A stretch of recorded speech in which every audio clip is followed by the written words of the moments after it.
Hey friends, hope you're having an amazing day. I want to show you the Switch 2 bundle. This is the Choose One bundle where you get a full game download and everything that you need for the Nintendo Switch 2. This is going to allow you to download either Mario Kart World, Donkey Kong Bonanza, or Pokopia Pokemon. And so you do get your two controllers, you get your HDMI cord, you get your ability to actually redeem your game. And then we have a few other things in here as well. Here's the actual Switch 2 console itself. It is beautiful. It's the star of the show. And we are upgrading from the original Switch, and the screen is so much bigger on the Switch 2. I am really happy with this. We're gonna give it a full test here in a second, show you exactly what it looks like. But I just wanted to show you what's actually in the box. A USB-C box to plug the charger into, and then the charger cable. And this last part here must be the docking station.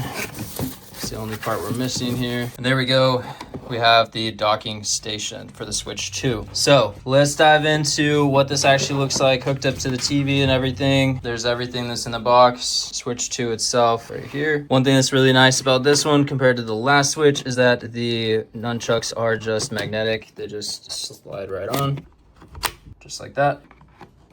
There we go. Looks beautiful. And similar to the Switch 1, you do take the back off of the Switch 2 to get to the AC adapter for power and the HDMI out. Both of these were included with the Switch 2. You'll just want to plug both of those in, and then you can snap this part back on. And you should be able to just push the back on until you hear it snap. Make sure the wires are down here, like hanging down below underneath, so that they don't get caught. And otherwise, we're ready to hook this up to a TV. The Switch 2, in my opinion, does have a reinforced kickstand. It's a lot stronger, sturdier. It's a metal kickstand. It can adjust to many different angles, even all the way back here. And it can kickstand your actual Switch 2 up to where you can use it as a screen or use it to play games while it's sitting on a surface. You can also plug in the USB-C charger up here at the top to charge it, even if you're using it in handheld mode. If you're using it on the docking station, it's going to charge automatically. You can also detach the Joy-Cons while you have it kicked up on the kickstand. There is a convenient release button on the side of the Joy-Con. So with this, it will essentially stay locked in place and it's not going to go anywhere until you press on that release button right here. And then it's going to detach. You can pull away at that point. And now you have a detached Joy-Con that has paired as player 1. It says here we can also detach the other Joy-Con. And now you can select which controller you removed. So I can select this one, for example. And now I can connect to a TV and play on a larger screen with the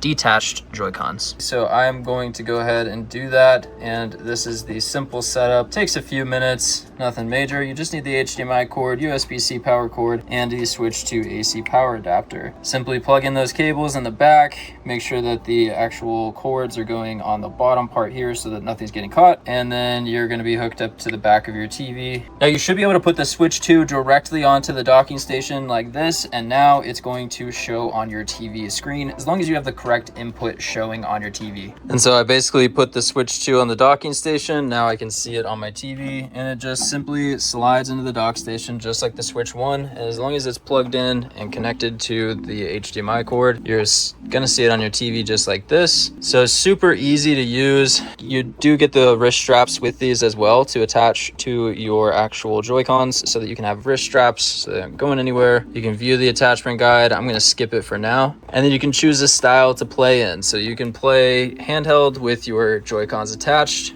You can play with it propped up on a desk and your Joy-Cons detached, or you can play on your actual TV. When you first boot up the Switch 2, it is going to greet you with a system update as well. And one thing that I was actually worried about was if my Switch 2 was going to be able to play my Switch 1 games, the original Switch games, and yes, it can, and it can even transfer files and everything over to the Nintendo Switch 2. I have these sitting next to each other right now, and I'm transferring the old data, all the games, all the screenshots, everything basically off of this Switch onto the Switch 2, and it should be done here pretty soon. And we did get a case whenever we got the Switch 2. And also this is my wife playing Pokopia. So that's the game that we got with this bundle. As you can see, it is basically kind of like a cross, like an Animal Crossing, and also, what would you say? It's also kind of like maybe Tomodachi Life a little bit. Tomodachi Life, kind of, yeah. It's a cozy game. Yeah, and there were 3 game options that we could choose from, but this is the one that we thought we'd enjoy the most. Playing handheld is honestly, I think, probably what we use the most often. Like, we usually play just like the handheld device, but it's really cool to be able to put this on the dock, on the TV, and also be able to play on that, and it looks amazing on the TV as well. So really, this case is optional, but we just wanted to protect our investment with the Switch 2, something that we want to keep for years to come. And the Matcha green looks really nice, so you can't hate on that. But the screen overall, one of the biggest things that I would note, for pure comparison's sake, the screen on the Switch 2 feels so much bigger. This is one reason why we were instantly sold and drawn to getting the Switch 2, is because of how much larger the screen is. The battery life is also so much better. The Joy-Cons themselves, whenever you're holding the original Switch like this, it almost feels like the Joy-Cons are going to come loose. On the Switch 2, they are completely attached, and they really don't budge unless you press the release button on the back. So it just feels like a solid device, larger screen, and the actual, let me turn on the screen on the Switch 1 to show you kind of the difference in brightness and everything as well, and just how much more vibrant and bright the colors can be on the Switch 2. Obviously that depends on your settings and your screen brightness and everything too, but the transfer process also is super easy. So we transferred everything from Switch 1 over to the Switch 2, and basically probably took maybe an hour total. I had to sign into my Nintendo account and then put the 2 devices next to each other, and I was able to transfer everything over easily. They say bigger is not always better, but with the Switch 2, they just went bigger with everything, because if you look at even the buttons and the Joy-Cons themselves, these are a bit larger. And so yeah, I mean, honestly, if you're looking for, you know, the most modern games as well too with Nintendo, the Switch 2 is going to offer you the latest games and be able to play all of the games from the original Switch, whereas the Switch 1 is not going to be able to play Pokopia, for example, some of those more modern games. So there's also 1 USB-C slot on the Switch 1. There's 2 on the Switch 2. So if you wanted to maybe connect to an external device and also charge at the same time, you can do both on Switch 2. I'm honestly not quite sure why you'd want that, but there's 1 on the top, 1 on the bottom, and most of the controls are pretty much the same. So it feels familiar, just elevated and better. Like, that's really it. So if you enjoy all the Nintendo games that you have played on the original Switch and you are just looking for pretty much an upgrade, better battery life, bigger screen, better games, then this is going to be a good option for you. So have a good one, guys. Happy gaming.